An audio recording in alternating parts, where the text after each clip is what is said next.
Welcome to the first video in the Neverdaunt 8-bit tutorial series. I am Wizard and I will be the commentator for this pitiful tutorial. Now I'm just going to assume that you already installed the game. But if you haven't already, head on over to 8bit.neverdaunt.com and click on the massive beta sign up button. Now that we've settled that and you have installed an 8, let's start it up. As you can see, there's a shortcut created on your desktop, and I'm just going to open it up now. And when it starts, the updated music will appear, and it's down here in this checkbox, so you want to turn it off. There's also the keep password function if you're not on your own account. And if you don't have an account, there's a sign up button which will bring up the beta sign up page.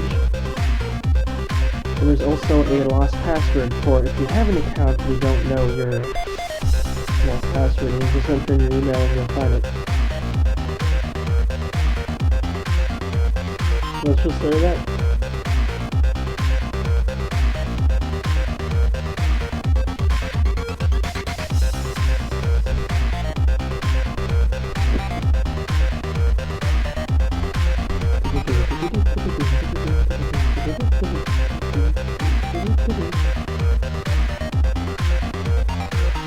Sometimes it takes a little bit to start up because it has a lot to preload.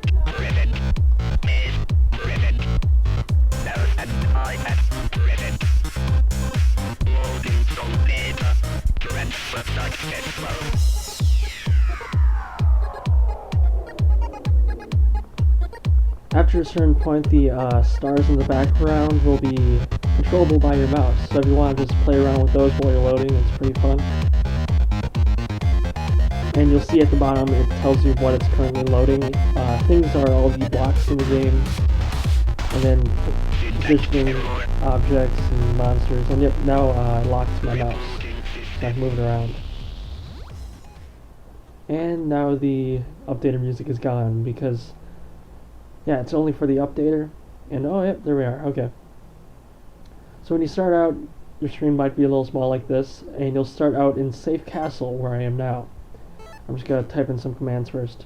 When you start up, you'll see these noob helpers on the side.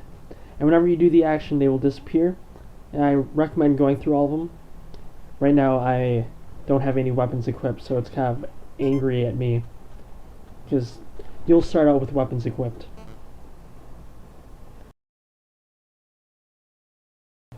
You might also notice that at the very bottom there's the hold and attack buttons on there. They're basically just telling you what your current commands are for, well, holding and attacking and guarding. And it changes based on what you have equipped. At the top there's the jump, which you hold spacebar and then let go once you've pointed somewhere. And green means that you can go there, blue means that you can go there eventually, and red means you can't.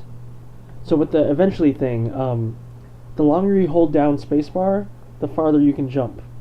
And it's designated by a jump bar on the far right. So also, might as well explain the GUI for now, where at the top left there's the Guide, News, Shop, and Config button, and when you click on Guide, which I recommend reading, and it will pop up into your internet browser of choice. And right now it kind of looks a little wonky. It's indie. Yes, let's just say it's indie. But it has all the information about the game inside of it. So if you're lost and need a refresher on what's happening, check out the guide, which is also opened up by F7. Then there's also, at the top left, the config box, which pulls up pretty much all the options, I guess. It's the config. Shop is the ticket shop. So it's purchased with real money, of course, and nothing in there gives you an advantage. So you can look like a monkey, but you'll still be the exact same as somebody who looks like a space pirate. And also somebody's loading up right now in my face. This is what you'll look like. My color's a little off because I'm using my own character. And you can see that they already have a sword and shield equipped. At the top right is the status bar, which tells you your coordinates, the name of the cell, who owns it, what mode it's currently in, and when the mode is going to change. And right now it's not going to change because it's Safe Castle. There's also the map, which you can open up by pressing the M button, and it's right here. You can also pop it back and forth. When you click on the status bar, there's the compass that pops up, which you use with the map. At the bottom left is the HP bar, and for some reason people overlook it, but it's down here. It even has your amount. This is the chat box. At the bottom, whatever you type pops up there, as you can see, and somebody else is typing now too. Evidently they're doing the tutorial that I haven't made. And also F1 is the console, which you can open up and just type commands into. If you do help and then like AKA, it will tell you how to use that command, what it will do, and you can even open up the guide and news and all this stuff inside of the console. So if you want to just have fun, it's there. The radio, which is F2, is basically a global chat, and you have 4 different tabs to switch between, and you can set those yourself. This third area that's kind of blank right here, that is my block bucket, but since I don't have building permissions, I can't build.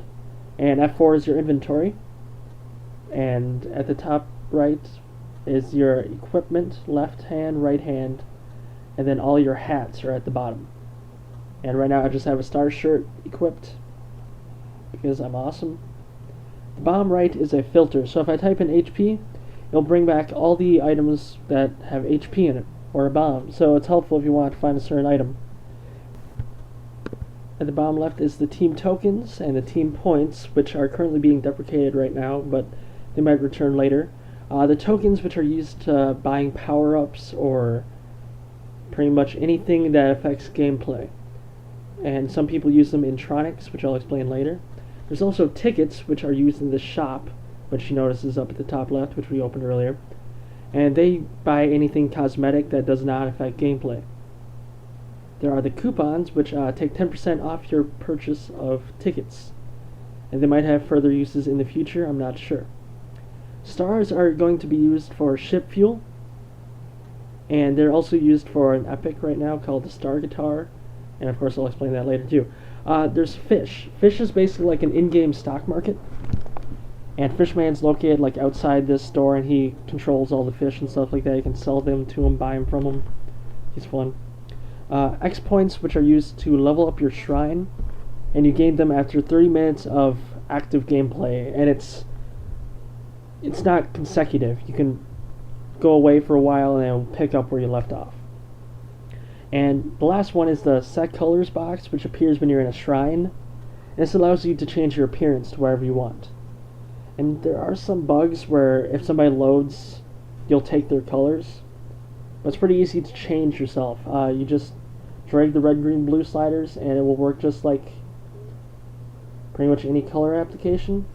There's also the randomize button, which will choose a random color for you and for all your spots. And I'm just gonna, see somebody loaded right there in the far background, so as soon as they did, my colors changed to theirs, which should be fixed eventually. Alright, that seems like a horrible color choice. I'm just gonna go back. Randomize! There's also the pattern select down here, which changes your pattern, obviously. People need to stop loading. Stop loading. Okay. I'll just choose that one. Pattern color, I'll choose it to nice white color. And this is your voice selection.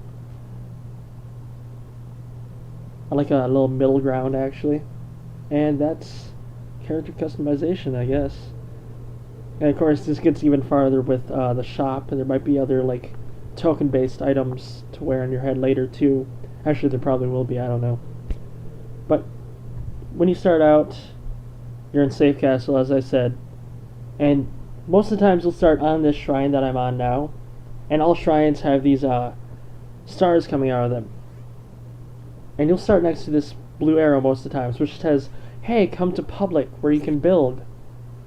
Because in order to get building permissions anywhere, You need to own a cell or be friends of the owner of the cell. Or you need to find a public cell, and then anybody can build in there because it's public, you know. And you can move with WASD. You can jump holding spacebar and then letting go. And here's the blue arrow that I was talking about because we're not charged. And if you don't have a power up, which we don't when you start out, you'll have to charge up your jump like this. There's also two other power ups: Mega Jump and Zoom. With Mega Jump, you never have to wait for your power to charge up. With Zoom, you are incredibly quick, but you have to wait even longer to jump. Now with this map, if you just go over, like mouse over a certain area, you can tell what the coordinates are up in the top left. And you are designated by that little red dot. So let's explain these. The normal cells are all green, like this normal color green. Then there's public cells with the light blue. There is locked cells, which are located by this lighter blue. There's safe and sacred, kind of, that are these yellow, and then sacred is green. And safe and sacred are basically the same. Safe, you can't get hurt. Sacred, you can't get hurt, but you can teleport back to safe, the nearest safe. Then there's elite cells, which are basically subscriber cells, and make elite, which are eventually going to become elite cells. They take like 32 hours of static mode. And then of course the red "you are here" dot. Now, normal mode basically means that it will alternate between build and static, where build is typically 30 minutes of any building inside the cell, and static is where you can take it, or anybody can take it, and also you can't build during that time. So any amount of fortification of your cell has to be done in build time, and anybody can pretty much blow up your entire cell in static mode. So you gotta be careful about that. But this also means that any of the green cells on the map that you see, you can personally own. And of course, here's the compass again at the bottom right. It's the same for either one. Goodbye, map. Wow, everybody's kind of like standing around me now. It's kind of creepy. And also, if you want to learn any more about this, there's the guide at the top left for like a refresher course. Now, we might as well explain the arcade for now, where this arcade is the blue building opposite of the public area. And inside of here, you'll see three cabinets to your right, which is Zoom, Jump, and Chibi. And these are the power-ups I was talking about earlier, where Zoom makes you incredibly quickly, and it costs 4 tokens. Jump and Chibi cost 4 tokens as well, and you can see their names at the bottom. And you can also insert tokens by clicking on that button at the very bottom. And like I said, Zoom, you pretty much double your run speed, double your jump speed, but it takes so much longer to jump than without a power-up. Mega Jump removes the timer to jump, so you can literally jump entire cells immediately, but it takes a while to jump. Like, I could jump to the other side of the cell just by clicking there. And Chibi makes you 1/5 of your character's height, like you're super small, and every single block that you place is also 1/5 of its normal size. And this is mostly just like a little fun power-up. Little. But, okay. I recommend getting Jump if you're just starting out, because waiting is sometimes annoying. And as you see, as soon as I get the power-up, I get this glowy amount. And of course, every single player starts out with 15 tokens, which, if you remember, is at the very bottom left here in your inventory, or bottom right. It's in the middle. It's in the middle. And it costs 4 tokens, so you'll be at 11 after you buy your power-up. Now over here is all these different other vending machines, I guess. Heal bombs, normal bombs, mega bombs, HP energy drinks, and then the chest block pack. Now with heal bombs, they're basically, well, they're bombs, and when they explode, they heal everybody in a radius, and they cost 20 tokens, which is quite a lot actually. There are normal bombs, which allow you to blow up any blocks in any cell, and they cost 10 tokens. Right there. And basically, I recommend getting one of them because that's how you take your first cell if you want to sell. And remember that if you blow them up in any other mode other than static, they won't do a single thing. So make sure you wait for static mode. And I'll just equip a bomb right now just to show you what they look like. Yay! And of course you can press Q and E to unsheath them, or sheath them, and then F and R to detonate them, but don't do it in here. There's also mega bombs, which are like 4 times the strength of a normal bomb for 3 times the cost. So if you need to explode a lot, get one of those. HP energy drinks, which are 2 tokens each. They look like these soda cans, and as soon as you drink them, you gain 25 health. Each can has 4 uses, which means that they will fully heal you for 2 tokens. And you can use them whenever. They drop pretty frequently from monsters. And for now you have an unlimited inventory. I don't know how long that will last, but you can carry like 500 HP drinks and be pretty much invincible if you get that many. But remember, the bombs, static mode. Only in static mode. Do not press F or R with them when you're not in static mode and you're not trying to like steal a shrine. And also at the very far right is the chest block pack, which is 1,000 tokens. And that seems like a lot, but after you've been playing for a long time, it's not too much.